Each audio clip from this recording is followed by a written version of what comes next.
Well, hey, here's the setup for the convection current lab. And what I've got here are just some small styrofoam cups. These cups are sitting on top of a piece of foam board just to raise them up a little bit so that when you put your container of water on top, and get these adjusted, this cup here, which eventually will have hot water in, easily slides underneath. Recommend that the water here needs to be cool. Wouldn't be bad if you can get it cold, but just want it cool.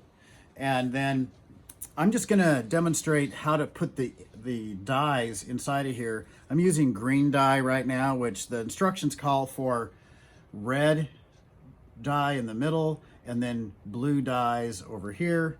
You can change that up if you like, but that's how the write-up goes. So I'm gonna get this little squeeze bottle here. Okay, it doesn't take too much. Now, so you stick it in here straight down. A little bit of color comes off on the surface.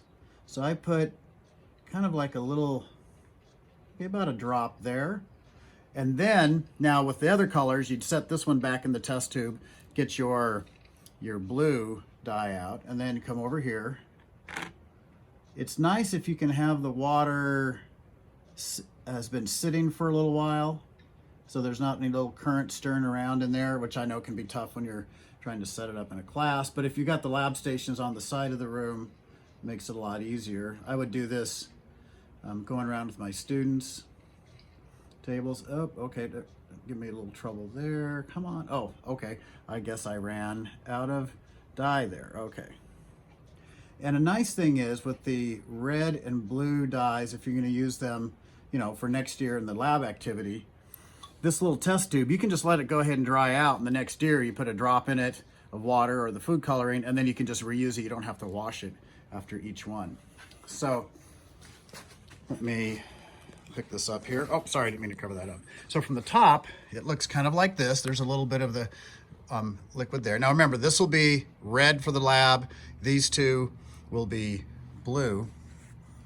And then fill this cup with hot water.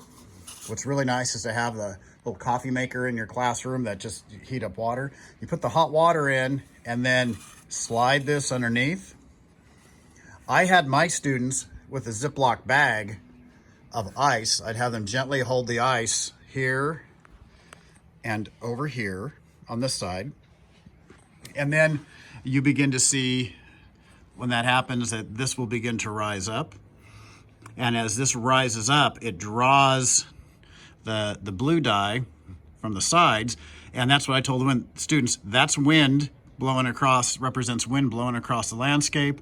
And then the rising liquid colors represent the convection of warm liquids, steam going up to get the beginnings of the water cycle going. So anyway, so there's the basic setup for this, and hope that helps. This is a neat lab.